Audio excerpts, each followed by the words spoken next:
Nongeye kubasuhuza abakunzi b'inshuti z'Igikoni TV. Umunsi wa none nejejwe no kongera kubana namwe. Ndizera aho muri mumeze neza, abatameze neza muhumure muraza kumera neza. Uyu munsi rero mbahaye ikaze mu kiganiro cyanjye cy'uyu munsi, aho tugiye kurebera hamwe uburyo waba uri mu rugo ugategurira umuryango wawe, ababyeyi bawe se, abana bawe se, nawe mupapa ugategurira umuryango nta kibazo, ukabategurira amandazi mwibereye mu rugo, mukenjoyinga umunsi neza, mukaryoherwa n'umunsi. Hanyuma rero ni mukanya.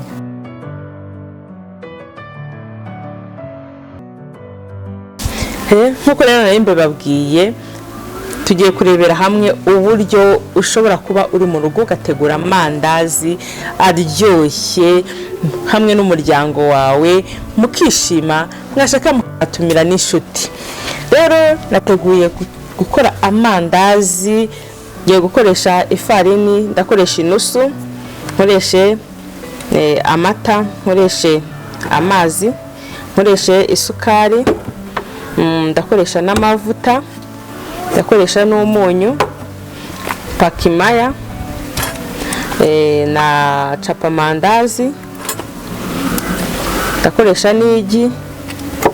Hanyuma tuno two ndubwifashishe mu gupima ibyo byose, nkoreshe na kavaniya.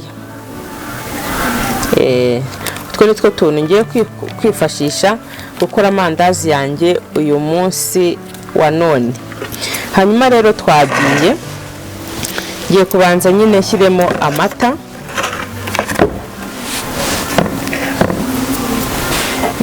ndabanza nkoreshe amata, nshyiremo n'amazi, hanyuma nindangiza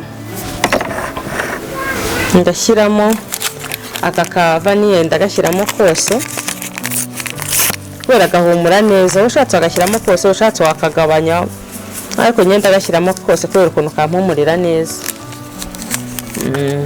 Hanyuma nindangiza nanone ndashyiramo umunyu.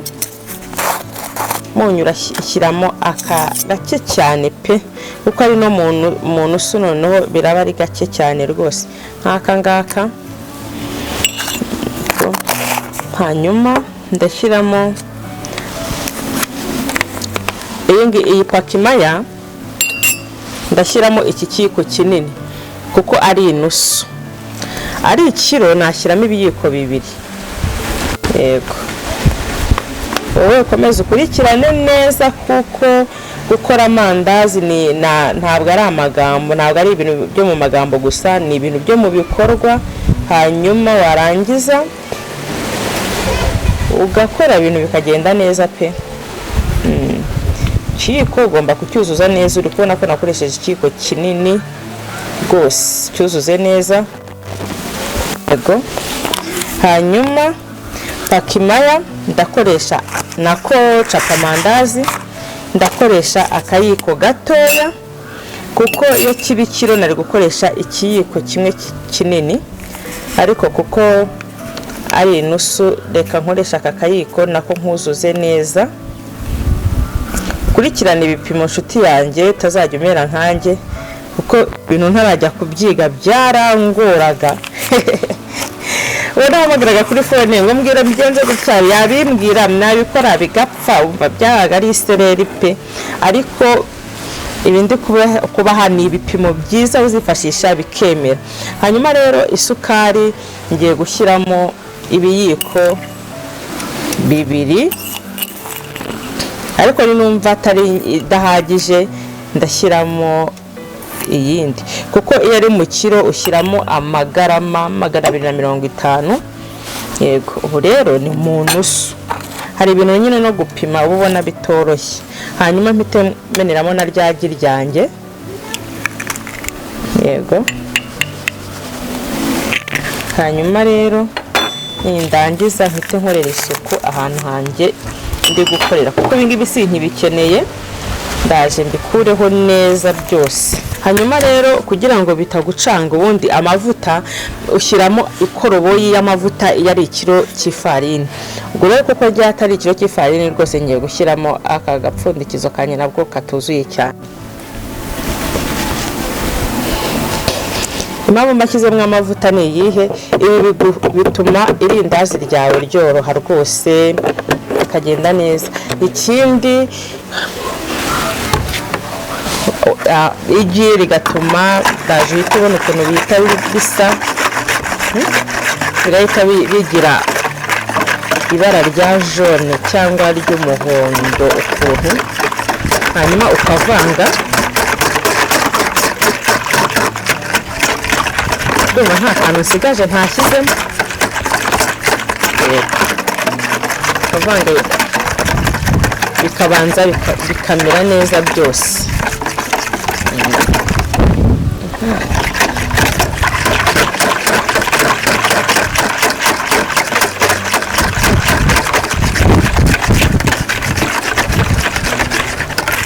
Rero ngashyiramo ifarini yanjye,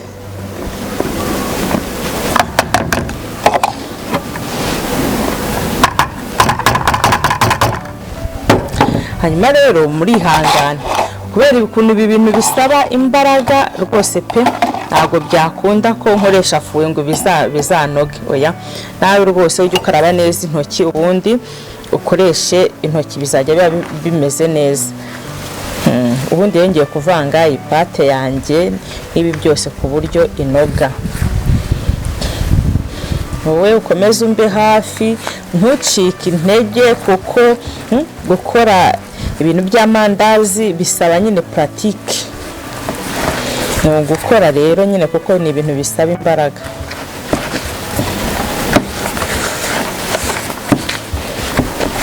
Kandi wakoresheje ibipimo byawe neza nta kibazo, bituma rwose utavunika mu guponda.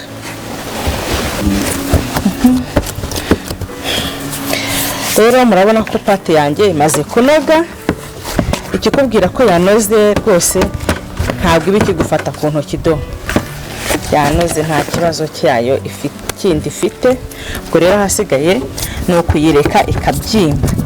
Umva, ntuzacike intege pe, uzihangane uponde paka byemeye.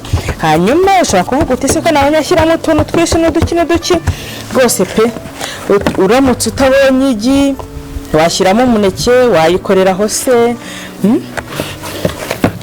cyangwa se wabona yenda udakunda isukari ukayihorera. Simbizi nimba yayirira aho ngaho nta sukari, ariko ubu ngubu koze gutya tugiye gukora amandazi. Mujye muba abantu b'abasirimu rwose, musirimuke. Nta mpamvu yo guhora ujya muri karitsiye kugura amandazi. Hoya, genda ugura ifarini nawe uze ufungure Inshuti y'Igikoni TV, ukurikirane uko twabitangiye, hanyuma nawe ukore ntuza yawe kandi bizagenda neza. Rero ubu nyine mbigeze gutya kugira ngo ibyimbe, hanyuma nimara kubyimba ndaza guhita dukora amandazi nyine. Katuye dupfundikiyeho kugira ngo ibyimbe. Menya, sobanukirwa ubuzima bwiza, Inshuti y'Igikoni TV. Pate yanjye rero yabaye uko nabishakaga. Ubu rero tugiye gukora amandazi. Mukunzi wanjye, Inshuti yanjye, untiza amaso.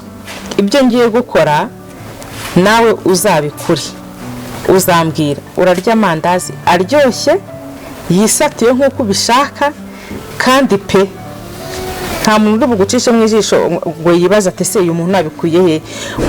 Gusa nanjye hari bijya kwiga gukora amandazi, hari ibintu byambayeho najyaga ndeba nyine nkareba nko kuri YouTube, nkareba ibyo abantu bari gukora, nanjye nkagerageza kubyigana.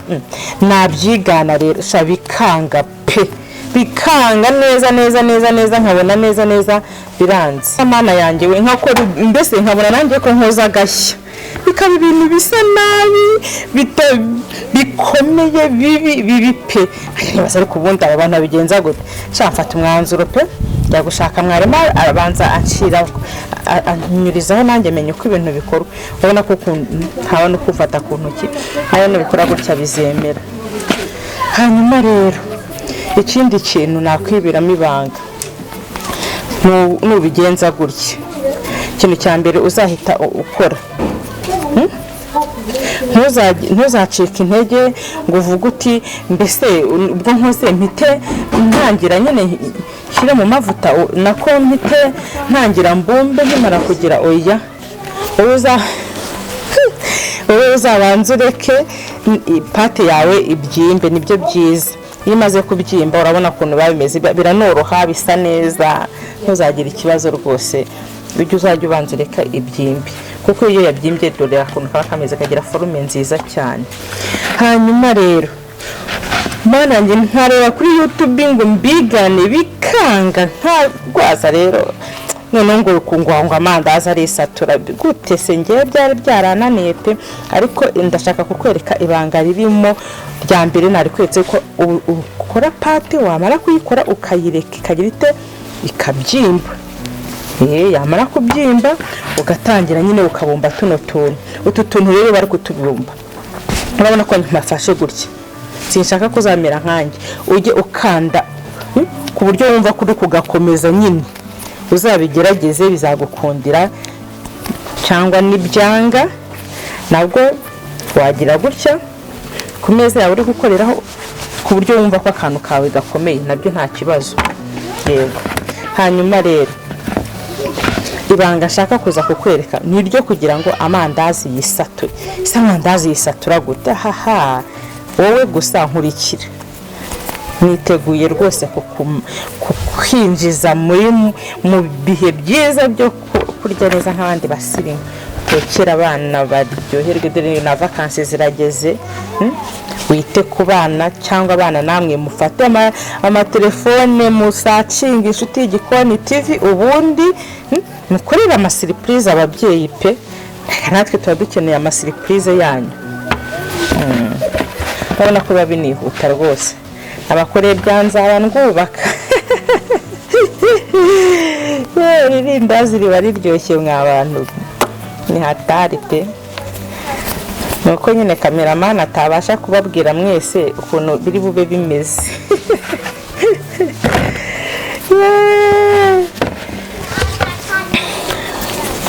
Ubu tugomba gusirimuka kikinyejana turi mwebwe murabona ahantu turi kwerekeza byoroshye. Ikindi kiza rero bamenere mwibanga. Ngewe ntabwo nababwira ibyiza by'ifarini mbese ngo mubishobore. Ubu se uri umubyeyi ugira ngo waba umushomeri ngo utegereje ko bakugurira amavuta uzi gukora amandazi gutya? Reka. Ubushomeri hehe nabwo. Ese waba uri umujene uzi gukora amandazi koko ntworoherwe ntugwite ukubita hari agateremunsi k'icyayi n'ikirindazi tayari. Twagiye rero tugiye kureba ko amavuta yacu nashyizeho amavuta, tugiye kureba ko amavuta yacu yahiye.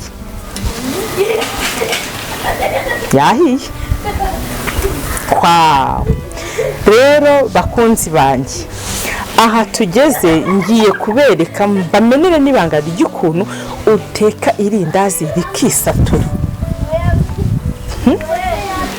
Reka nze mbibereke mwebwe mu ncunge neza. Ugomba kumenya ko utari bushyiremo amandazi nk'uri gutsindagira indi myaka, oya ushyiramo ku buryo nyine ubona ko nayo ari bugira ubuhumekero nyine akabona aho abyimbira. Hanyuma warangiza kabenda ndekera yangaya kuko ndabona n'ubundi yose ntiyashiriramo. Ndabona nayo yanashiriramo ngewe. Ndabona ko njye amandazi nakoze n'ubundi araringaniye. Hanyuma rero urabona ko nshyize mu mavuta yahiye ariko atahiye cyane kwa kundi ngo arenge cyane. Hanyuma rero yashyizemo bimeze gutya, icyiza cyabyo ubagiye gutangira abyimbi. Kubera iki? Kuko nshyize mu mavuta yamaze. Urabona ko cameraman nahegera namwe murabibona ko ari kugenda yihindukiza kubera ko nakize mu mavuta ahiye ariko adahiye bikaze. Hanyuma rero iyo ubonye bimeze gutyo ukabona umuriro ugiye kuba mwinshi, ukabona bigiye gutangira amavuta yatangiye gutogota cyane, ibanga rya mbere ryo kugira ngo amandazi yawe aze yisatuye ngiye kuri kwereka. Mwabibonye ko ari kugenda nayo yihindukiza. Niyihe mpamvu? Nuko ari ku muriro uringaniye. Unkurikire, ndabizi turajya gusoza rwose pe, nawe twamaze kumenya uburyo bwiza bwo guteka amandazi. Ubwo rero kugira ngo amandazi yacu aze kuza yisatuye, inshuti zanjye munkurikire, mbaye nyateruyeho, sibyo? Muraza kubibona iyo umuriro ubayemo mwinshi uhita uyateruraho, wamara kuyateruraho kwa kundi umuriro uri kugenda, amavuta ari kugenda asa nk'ahoramo ukuntu, nayo agenda yisatura. Mbese namwe muri kubibona do ngibyo cyo ndi kubabwira. Mwabibonye do, mwabibonye. Ndashaka ko musirimuka, ndashaka ko mwisobanukirwa, ndashaka ko mumenya utuntu twishi. Babyeyi beza, abakobwa beza, abapapa beza, abahungu beza, mumenye igikoni cyari cyo, muteke muryoherwe, mugubwe neza rwose pe. Mwabonye ko amandazi yanjye ndongeye nyashubijeho, nuko nyine tugiye guteka amandazi yacu araza asa neza yisatuye. Ndabizi ko abantu twe benshi dukunda amandazi yisatuye. Nanjye ngiye kugura, najyaga kugura irindazi, nagombaga kugura igisatuye, ariko ubu ntabwo nkipfa kugura amandazi hoya. Reka. Hanyuma rero wowe unkurikiye ntiwihebe ngo uvuge uti ese ati ko mbona bisaba amavuta menshi. Reka, ntabwo bisaba amavuta menshi pe. Mu rwego rwawe, mu rwego urimo, mu bushobozi bwose bushoboka, ntuzihebe, ntuziganye. Narakubwiye ngo nimba warigeze ukurikirana iki, ni ukuvuga ngo ari ufite amavuta menshi, ari ufite na make, icy'ingenzi bose babariye amavuta. Ntuzigere rero ucika intege. Icy'ingenzi nuko uzakora ibintu byawe bikaza bimeze neza. Wow, do reba pe, bikize do, wabibonye ukuntu ari kugira hita yisatuye? Wabibonye? Wow, wabibonye? Waroye ko amandazi ari kuza yisatuye? Waroye koko do, wabibonye? Mukunda se amandazi asa gutya? Mwabibonye? Umva reka nkubwize ukuri. Nguhaye ikaze pe, nguhaye ikaze hano ku Inshuti Igikoni TV, aho uzungukira ibintu byinshi cyane. Hanyuma rero we twabanye, ndakwinginze ntiwibagirwe kugenda, wibagirwe kugenda udakoze subscribe. Hoya, kora subscribe, nurangize uhita ukanda akazogera, kandi imbaraga kanze ntongere kugakanda kugira ngo utaza kunyambura ayo mahirwe, ugakanda rimwe gusa. Hanyuma ukande share n'indi kiganiro wagikunze, usangize inshuti zawe n'imiryango n'abantu bose mubafuza gusangiza. Hanyuma ukure no kuri like, urawompaye amahirwe. Hanyuma na comment, izo comment zanyu ziramfasha pe, zingwa neza n'ukuri, kuko zimpindurira ubuzima, cyane cyane muri iyi business yanjye ndimo. Wow, umva wahita ushaka ukuri rwita ushaka kurya pe. Umva nanjye rwose ndabona bishimishije. Amandazi yabaye inzobe. Niko ndabajya bavuga ushaka ry'inzobe. Ubwo rero mbahaye ikaze mu kiganiro cyanjye cy'ubutaha, aho tuzakomeza kurebera hamwe ibintu byinshi bitandukanye rwose pe.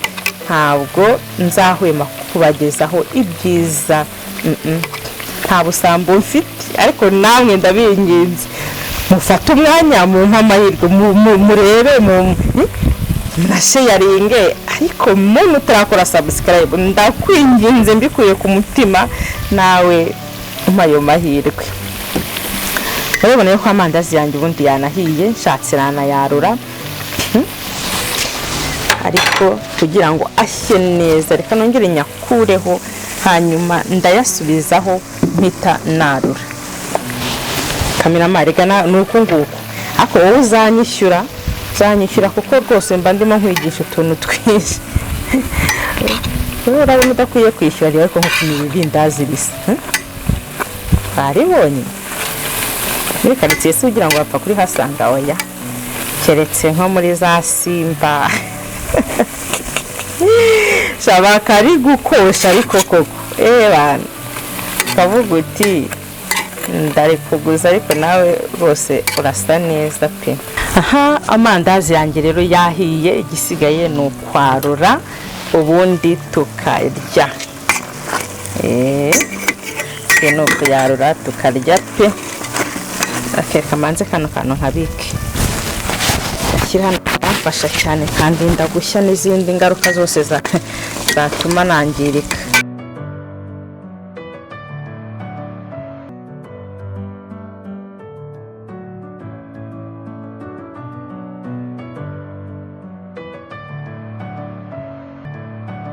Wow,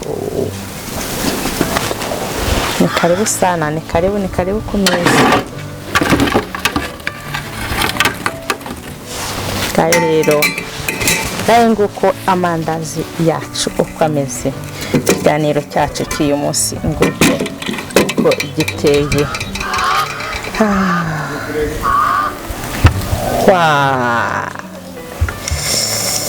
Ni karibu turyoherwe. Bye bye. Ndabakunda naho ubutaha. Murakoze. Kurikirana Inshuti Igikoni TV maze ugire ubuzima bwiza.